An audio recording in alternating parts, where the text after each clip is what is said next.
जी dear students, हम बढ़ते हैं एक्सरसाइज 1.2 के क्वेश्चन नंबर 5 की तरफ। क्वेश्चन नंबर 5 कंपैरिजन का क्वेश्चन है, बिल्कुल उसी क्वेश्चन की तरह जिस तरह आपने 1.1 का लास्ट क्वेश्चन किया था। बहुत आसान है, लेकिन ये लॉन्ग क्वेश्चन के तौर पे पेपर में आ सकता है, इसलिए आपको इसे तसल्ली से करना है। हाँ, जो बच्चे शॉर्ट क्वेश्चन कर रहे हैं वो बेशक इस क्वेश्चन को स्किप कर दें। मैं हमेशा कहता हूँ कि अगर आप सिर्फ मैथ में थोड़े वीक हैं और अगर आपसे फुल मैथ नहीं होती तो आपको कभी भी लॉन्ग क्वेश्चन नहीं करने चाहिए। उसकी वजह यह है कि आप जब लॉन्ग क्वेश्चन करने लगेंगे आप फंस जाएंगे, ना आपसे शॉर्ट होंगे ना आपसे लॉन्ग होंगे, और अल्टीमेटली क्या होगा, रिजल्ट बहुत बुरा आएगा। इसलिए हर बच्चा सबसे पहले ये फोकस किया करे कि पहले वो अपने शॉर्ट क्वेश्चन अच्छे से तैयार करे। अगर उसके शॉर्ट बहुत अच्छे तैयार हो गए हैं तो आ जाए फिर वो लॉन्ग की गेम में। लॉन्ग भी आसान होता, अगर आपको मैथ आती है, अगर आपके मैथ के कंसेप्ट अच्छे हैं तो फिर लॉन्ग का कोई मसला नहीं है। फिर आइए लॉन्ग करते हैं। कंपैरिजन का क्वेश्चन है, एक कॉम्प्लेक्स नंबर इधर दिया है, एक कॉम्प्लेक्स नंबर इधर दिया है। वो कहता है कि आप इसमें से क्या करें, आप इसमें से एक्स और वाई का जवाब निकालें। हम क्या कहते हैं, हम कहते हैं कि जनाब इधर तो एक्स और वाई बिल्कुल सीधा सीधा है, एक अयोटा लगा हुआ है, लेकिन उस तरफ एक प्रॉब्लम है। उस तरफ प्रॉब्लम ये है कि उस तरफ दो अयोटा है, उधर नंबर सीधा नहीं है।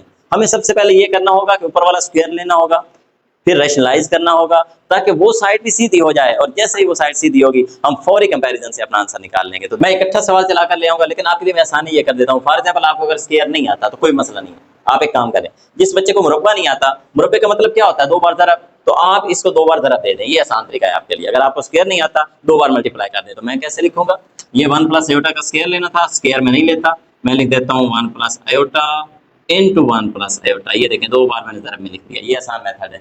और नीचे मेरे पास 2 माइनस अयोटा है इज इक्वल टू, इधर एक्स प्लस अयोटा चलने दें, कोई मसला नहीं। इधर स्क्वायर खोलें, एक एक एक अयोटा, फिर अयोटा को 1 से मल्टीप्लाई कर दें, ये भी अयोटा, फिर अयोटा प्लस अयोटा को अयोटा से मल्टीप्लाई कर दें, अयोटा का स्क्वायर।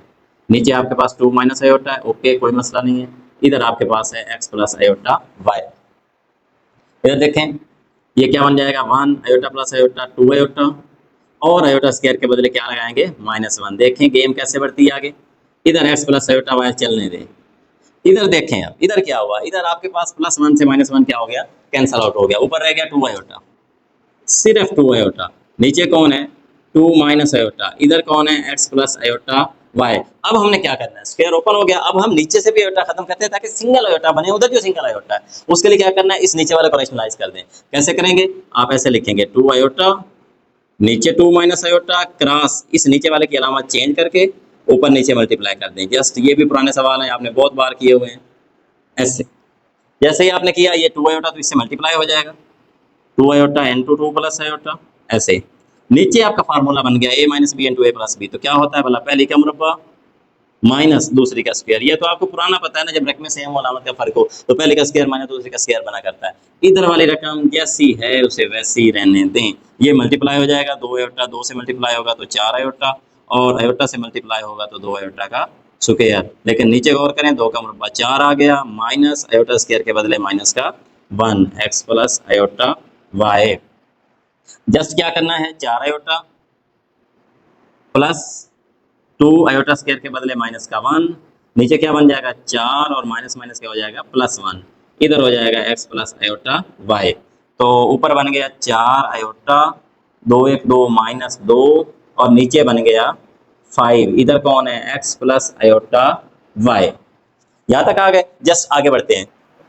जस्ट मैंने क्या करना है, ये जैसे रखा मेरे पास है इसको मैं आगे लिख रहा हूँ, 4 अयोटा -2, नीचे 5, और इस तरफ है एक्स प्लस अयोटा वाई। अब गौर करें जरा। अच्छा, इस तरह मेरे पास रियल पहले है, इमेजनरी बाद में है। इस तरह मेरा रियल बाद में है, इमेजनरी पहले। तरतीब सीधी कर लेता हूँ, ऐसे लिखता हूँ -2 प्लस 4 अयोटा पूरे का 5 is equal to X plus iota Y. मैं एक एक स्टेप कर रहा हूँ ताकि आपको सही समझ आ जाए, इसलिए सवाल के 2-4 स्टेप ज्यादा भी हो जाए तो कोई मसला नहीं है। ये देखें 5 चूंकि दोनों के बेटे के नीचे है, 5 इधर भी डिवाइड कर देंगे, इधर भी डिवाइड कर देंगे, यानी कि -2/5 प्लस ये क्या होगा 4/5। मैं ऐसा क्यों कर रहा था, मैं इसलिए कर रहा था कि इधर मेरे पास रियल अलहदा था और दूसरे के साथ अयोटा था, और गौर करें इधर भी मैंने ये अलहदा कर लिया है और दूसरे के साथ मैंने क्या लगाया है, अयोटा लगाया है। तो जैसे ये मेरे पास अलहदा हुआ है फौरी मेरे पास आंसर आ गया, क्योंकि अब मुझे कंपैरिजन से नजर आ रहा है कि इसका पहला इसके पहले के बराबर है यानी x, और इसके अयोटे के साथ वाला उसके अयोटे के